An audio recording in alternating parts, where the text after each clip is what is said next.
శంకవరం మండలం కొంతంగి గ్రామంలో కుంచే వీర్రాజు గారి కుంచే ఆనందరావు గారి తాటాకిళ్లు ఇటీవల కాలంలో అగ్ని ప్రమాదంలో కాలిపోవడం జరిగింది. అగ్ని ప్రమాద బాధిత 2 కుటుంబాలను పరామర్శించి ఆ ఒక్కొక్క కుటుంబానికి 10,000 రూపాయలు చొప్పున 2 కుటుంబాలకు 20,000 రూపాయల ఆర్థిక సహాయం అందజేసి వారి కుటుంబానికి ధైర్యం చెప్పి భవిష్యత్తు రోజుల్లో ఈ కుటుంబానికి అండగా ఉంటామని భరోసా కల్పించారు. ప్రతిపాడు నియోజకవర్గ వైఎస్ఆర్సీపీ నాయకులు, నర్సాపురం పార్లమెంట్ పరిశీలకులు, MMR charitable trust chairman Mudunuru Murali Krishna Raju. ఈ కార్యక్రమంలో కొంతంగి మాజీ సర్పంచ్ గింజల కొండబాబు, శంకవరం మాజీ జడ్పీటీసీ ఈగల అప్పారావు, అన్నవరం ఎంపీటీసీ దడాల సతీష్, ఎడ్ల సత్యనారాయణ, వైఎస్ఆర్సీపీ సీనియర్ నాయకులు కోన బాబ్జీ, ఈగల మాణిక్యాలరావు, కింజల లోవరాజు, కుంచే రత్నాలు, ఎందుగుబెల్లి జాను, గుమ్మడి సూరిబాబు, నేతల రాంబాబు, నేతల వరప్రసాద్, వాతాడ సింహాచలం, జుబ్బల దొరబాబు, కోన బాబ్జీ, వైఎస్ఆర్సీపీ ముఖ్య నాయకులు తదితరులు పాల్గొన్నారు. కొంతంగ గ్రామంలో 2 ఇళ్ళు పూర్తిగా పూరెళ్ళు కాలిపోవడం జరిగింది. బాగా నిరుపేదలైనటువంటి ఒక దళితులు ఏదైనటువంటి ఆధారం లేకుండా ఏ రోజు పనిలోకి వెళ్ళకపోతే ఆ రోజే గడవలేనటువంటి పరిస్థితిలో ఉన్నటువంటి మరీ నిరుపేదలు చాలా దారుణంగా కూడా 2 ఇళ్ళు కాలిపోతాయి. ఈ రాష్ట్రంలో కూటమి ప్రభుత్వం అనేక హామీలు ఇచ్చింది.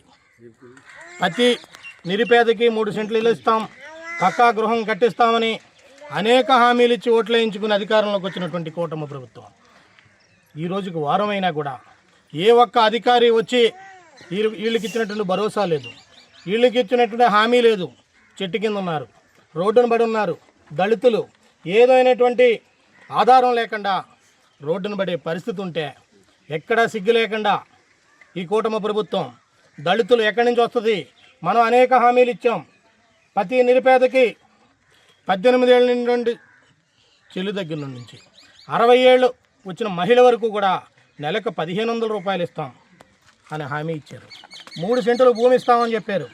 ప్రతి నిరుపేదకి, నిరుద్యోగికి నెలకు 3,000 రూపాయలు ఇస్తామని చెప్పారు. అనేక హామీలు, ఎన్ని హామీలు ఇచ్చి దొంగ హామీలు ఇచ్చి మీరు అధికారంలోకి వచ్చారు. ఇచ్చినా కూడా ఈరోజు ఇలాంటి నిరుపేదలను కూడా మీరు పట్టించుకోలేనటువంటి పరిస్థితి. ఎక్కడి నుంచి ఎలా బతుకుతారు వాళ్ళు? ఈ రోజుకి వారం రోజులు అయింది. వాళ్ళకి ఏదైనటువంటి హామీలు ఇచ్చారా? ఏదైనటువంటి ఆధారం చూపించారా? ఏదో తూతూ మంత్రంగా ఒక కోటా డీలర్ దగ్గర ఒక మూట బియ్యం ఇస్తే ఎలా బతుకుతారు వాళ్ళు? మీకు మానవత్వం లేదా అని అడుగుతా ఉన్నాను. మీరు అధికారం ఏదైనటువంటి మాటలు చెప్పి మీరు అధికారంలోకి వచ్చారు. ఈరోజు నిరుపేదలు అనేక రేట్లు పెరిగిపోయి, ప్రతి రేట్లు పెరిగిపోయి బతకలేనటువంటి పరిస్థితి. ఈరోజు పెట్రోల్ కానివ్వండి, నిత్యావసర వస్తువులు కానివ్వండి, అన్నీ కూడా అధిక ధరలు అయిపోతే, గ్యాస్ కానివ్వండి, ఏ ఒక్క నిరుపేద కూడా ఈ రాష్ట్రంలో బతకలేనటువంటి పరిస్థితిలో ఈ కూటమి ప్రభుత్వం పరిపాలన ఉంది. ఇప్పటికైనా ఇలాంటి అభాగ్యాలను చూసి వెంటనే మీరు హామీ ఇవ్వాలి, కూడా ఇళ్ల పట్టాలు ఇవ్వాలి, వాళ్ళకి పక్కా గృహాలు కట్టించాలని మేము డిమాండ్ చేస్తూ ఉన్నాం. భవిష్యత్తులో ఇలాంటి మీరు వెంటనే చర్య తీసుకోవాలి.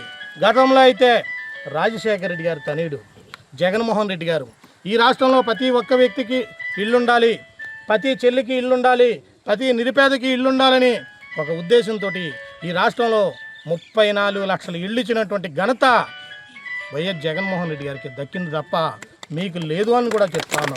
ఇప్పటికైనా మారండి. ఇలాంటి నిరుపేదలను ఆదుకోవాల్సిన పరిస్థితి ఉంది. లేకపోతే భవిష్యత్తులో మీకు తగిన మూల్యం చెల్లించే రోజులు తొందరలో ఉంటాయి. ఇప్పటికన్నా కళ్ళు తెరండి. ఇలాంటి నిరుపేదలను ఆదుకోండి, సంక్షేమాలు ఇవ్వండి.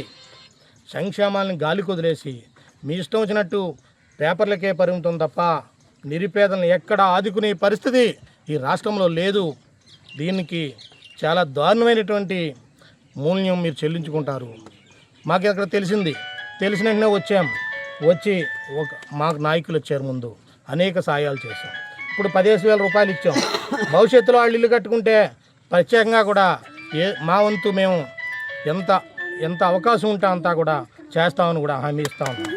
అంతేకాకుండా మీరు చేయలేనటువంటి పరిస్థితిలో భవిష్యత్తులో రాబోయే రోజుల్లో జగన్మోహన్ రెడ్డి గారు అధికారంలోకి రావడం తథ్యం. వీళ్ళందరికీ కూడా పక్కా గృహాలు కట్టి వీళ్ళు కంటిలో చిరునవ్వు చూసే రోజులు కూడా తొందరలో వస్తాయి. ఈ లోపులోనే కూడా మీరు దీన్ని స్పందిస్తే మీకు గౌరవం దక్కుద్ది. వీళ్ళందరూ అమాయకులకు కూడా న్యాయం జరుగుతుందని మరొక్కసారి ఈ తెలుగుదేశం ప్రభుత్వాన్ని డిమాండ్ చేస్తూ వీరికి ఏ అవసరం వచ్చినా కూడా మేమందరం అండగా ఉంటాం అని మరొక్కసారి తెలియజేసుకుంటూ సెలవు.